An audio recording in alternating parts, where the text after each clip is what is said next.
नमस्कार दोस्तों, स्वागत है आपका हमारे YouTube चैनल हर चीज़ बेस्ट प्राइस पर। आज हम इस वीडियो में देखेंगे कि हम अपनी गाड़ी जो कि scooter, bike, car, three wheeler, auto rickshaw, कोई बस हो, स्कूल बस हो या ट्रक हो, बड़ी गाड़ी हो, किसी भी तरह की गाड़ी का इंश्योरेंस केवल 50 रुपये में ट्रांसफ़र किया जा सकता है अपने नाम। वो उन केसेस में होता है कि अगर किसी पिछले मालिक ने ऑलरेडी बीमा करवाया हुआ है किसी भी इंश्योरेंस कंपनी में, इंडिया में प्राइवेट इंश्योरेंस कंपनी हो या सरकारी हो, हम उस इंश्योरेंस को अपने नाम ट्रांसफर कर सकते हैं जब भी हम अपनी गाड़ी वो वाली खरीद लेते हैं और आरसी को ट्रांसफर कर लेते हैं अपने नाम। तो फ्रेंड्स, कैसे हम 50 रुपये में इस इंश्योरेंस को ट्रांसफर कर सकते हैं आज इस वीडियो में जानेंगे। तो प्लीज़ आप इस वीडियो को ज़रूर लाइक कर दीजिए और हमारे चैनल को प्लीज़ शेयर ज़रूर कर दीजिएगा अपने सभी दोस्तों के साथ। सब्सक्राइब का बटन दबाकर बेल आइकन ज़रूर क्लिक कर दीजिएगा। तो फ्रेंड्स, यही वीडियो हमने इंग्लिश में भी कल बनाई है, अंग्रेजी भाषा में। तो जो भी मेरा कोई दोस्त इंग्लिश में इसी वीडियो को सुनना चाहे तो प्लीज़ कल वाली वीडियो आप अपने इसी चैनल में जाके देख लीजिए। तो चलते हैं पहली स्लाइड पर, जहां पर बहुत क्लियरली लिखा हुआ है कि अगर ये इंश्योरेंस थर्ड पार्टी इंश्योरेंस है जो कि पुराने मालिक ने किया हुआ है, थर्ड पार्टी का बीमा, अगर हम चाहें तो ये ऑटोमेटिक ही थर्ड पार्टी का बीमा जो होता है, जैसे ही हम आरटीओ में अपनी आरसी ट्रांसफ़र करेंगे ये बीमा अपने आप हमारे नाम ट्रांसफ़र हो जाएगा।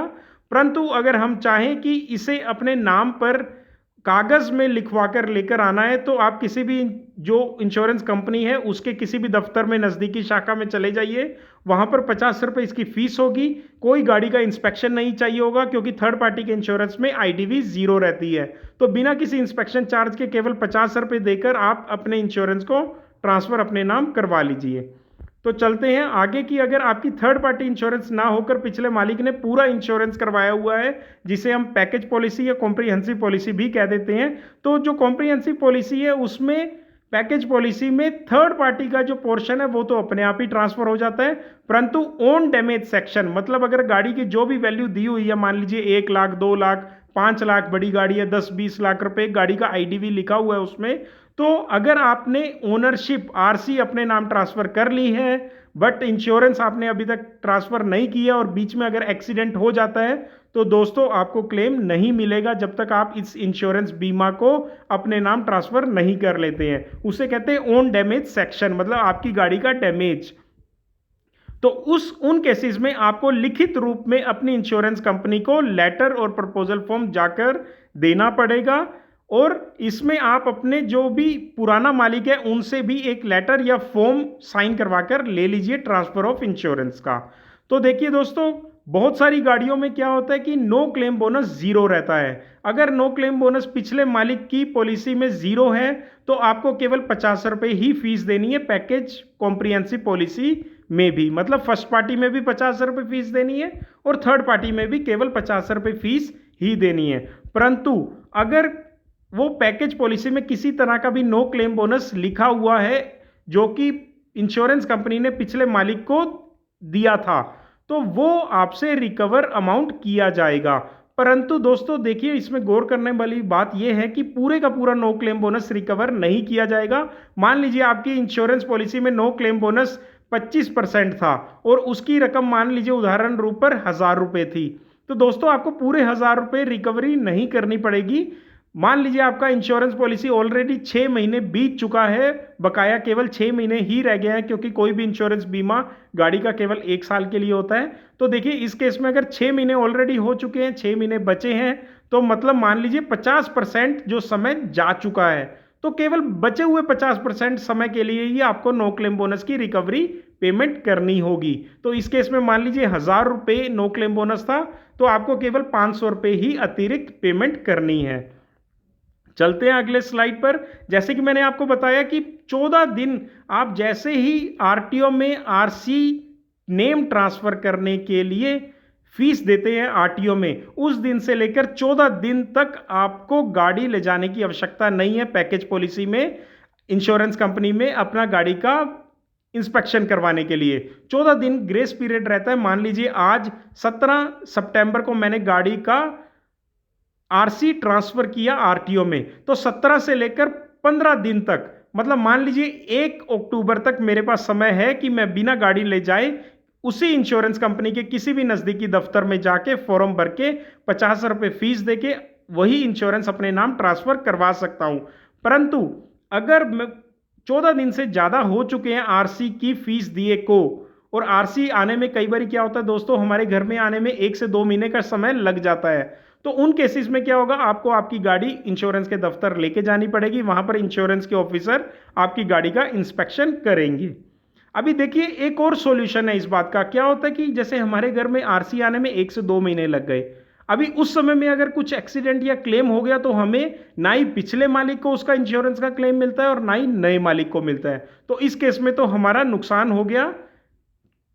अगर हमने प्रीमियम पे भी किया हुआ है पिछले मालिक ने, फिर भी हमें क्लेम नहीं मिल रहा है। तो इस केस में एक ही सॉल्यूशन है कि आप जैसे ही आरसी ट्रांसफर करने के लिए फीस देते हैं आरटीओ में, उसके अगले दिन सुबह चले जाइए आरटीओ के दफ्तर या अपने आरटीओ के एजेंट को बोलिए कि अगले दिन सुबह 18 रुपये फीस जमा करवाकर मुझे बी एक्सट्रैक्ट की कॉपी दे दीजिए। वो बी एक्सट्रैक्ट की कॉपी आप इंश्योरेंस के दफ्तर में ले जाइए। बी एक्सट्रैक्ट कॉपी में ट्रांसफर आरसी कब हुई है वो तारीख लिखी हुई है। तो मान लीजिए आप अगले दिन ही बी एक्सट्रैक्ट की कॉपी निकलवा लेते हैं तो आपका आरसी ट्रांसफर डेट पिछले दिन का उसमें नजर आ रहा होगा। उस तारीख से 14 दिन आपके पास है कि आप बिना गाड़ी ले जाए अपने इंश्योरेंस को ट्रांसफर करवा सकते हैं।